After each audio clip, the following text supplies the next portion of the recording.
would you tell me who you are and then tell me about your book? Hi, I'm Kathy Guyett, and I'm originally from Los Angeles, California. When I married my Air Force officer, I made my way back to Washington, D.C., and then down to Southwest Florida.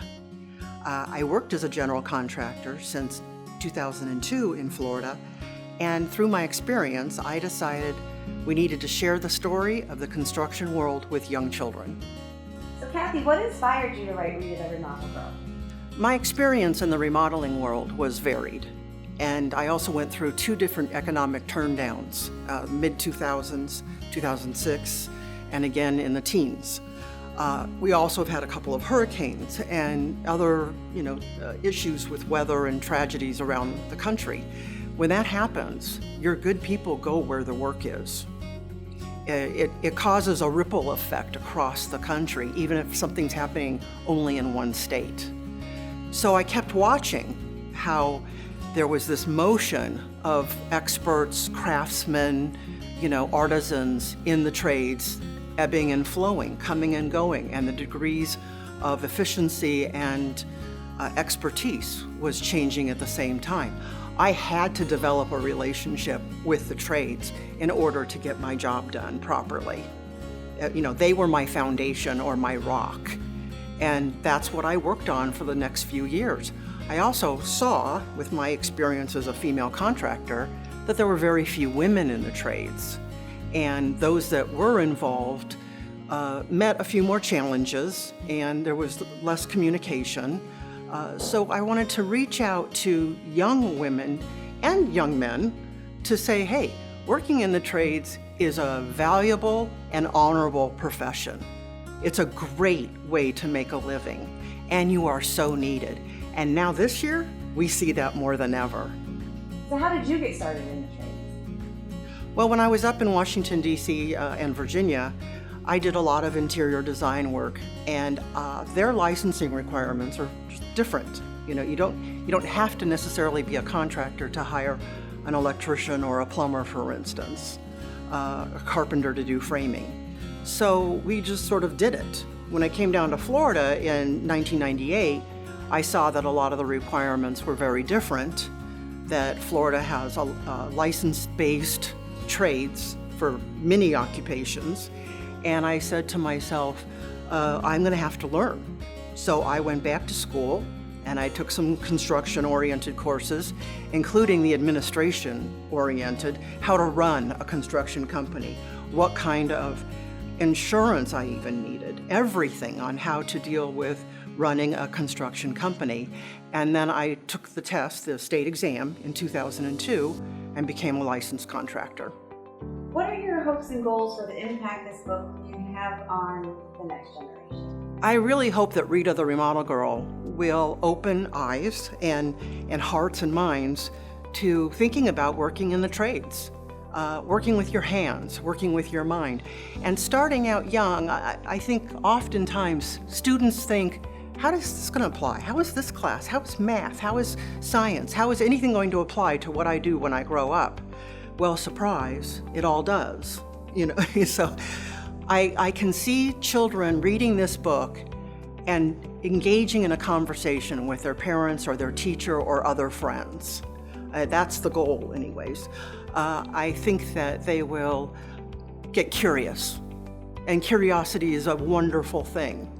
So I hope that they do ask a lot of questions about everything from what is a trade? What does a carpenter do? What does a plumber do? Why do they do different things? Why are some commercial? Why are some residential? How do they differ? You name it, there's no dumb question, and there's 1,000 million zillion questions. But we have answers for all of that. With current times, how can this actually be a good tool for homeschool? I think this is the best time ever for Rita the Remodel Girl. We have the perfect venue now to sit down and read together, or read as a group, to read on Zoom, to just read together. And every single page in the book promotes a question. It promotes a discussion.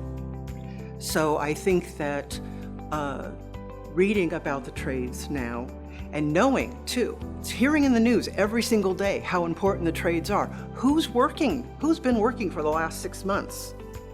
So every single day, they can apply something they're reading in the book to something that's happening in the real world.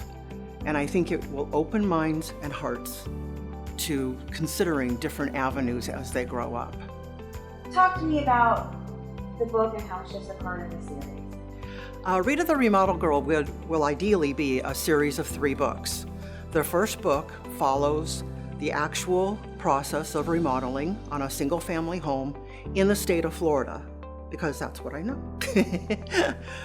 But it does start out with meeting the homeowners and discussing their plans, their ideas, what they want to incorporate. You meet an architect, you meet the interior designer, you go down to the development center, and you get plans for the house, because having the original plans is very important. So it follows the 2 process, and I was able to incorporate a real project into the book, and the plans before with elevations, and the plans after with the same elevations. The book addresses recycling. It addresses site protection. It addresses documentation and ordering product and making sure the product is correct. Rita and her mother do homework together. Connie has her homework, Rita has her homework. They have Goldie the Golden, and Goldie goes on projects with them and has her own bed at the studio and those kinds of things. The book takes you through the night before demolition commences. Commences means starts. So the night before true construction, demolition starts.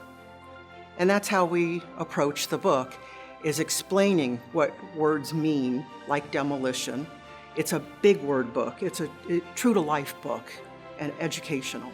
Book 2 will, of course, take you through the demolition phase and most likely through rough-in, which is add your new plumbing, add your new electrical, do any framing that needs to be done, getting all those inspections, making sure everything is done correctly, adding in possibly a couple of personal stories, anecdotes, that kind of thing. I have a couple of ideas I want to keep secret for now, but it's going to be a very interesting project, because when you work in the construction trade, as many businesses, and in a place like Florida, you meet people from all over the world. And they're very interesting people. They have interesting names. And all of our names have meanings. So what a fun project it would be to explore genealogy or your names from the people you meet. Book 3, we'll close the walls in with drywall. We'll finish the walls, and we'll start the decorating process, the painting, ordering furniture, bringing it to the house, making it a complete project. And again, a couple of surprises to explain certain things along the journey. And then we'll finish, and the homeowners will come back, and they'll be very happy because we did such a great job. How can people get a copy of Rita the Remodel Girl? I'm so glad you asked. Rita the Remodel Girl is currently available through Mascot Books, the publisher, which is mascotbooks.com. Locally, I have copies. They're also available through Amazon, and I believe Target, and possibly Walmart. So if you Google or do a search for Rita the Remodel Girl, a lot of options will come up. The easiest way is to contact Mascot Books or myself. I really want to thank you for your interest in Rita the Remodel Girl. I think it's a really important book for children in this day and age. It's very applicable to what's happening in the world, and I can't thank you enough. And to all of you that purchase Rita the Remodel Girl, I would love to have your feedback. I'd love to know how you've put it to use. I'd love to hear stories and anecdotes about what difference it made in your lives. So any feedback is appreciated. It will only make the next book that much better.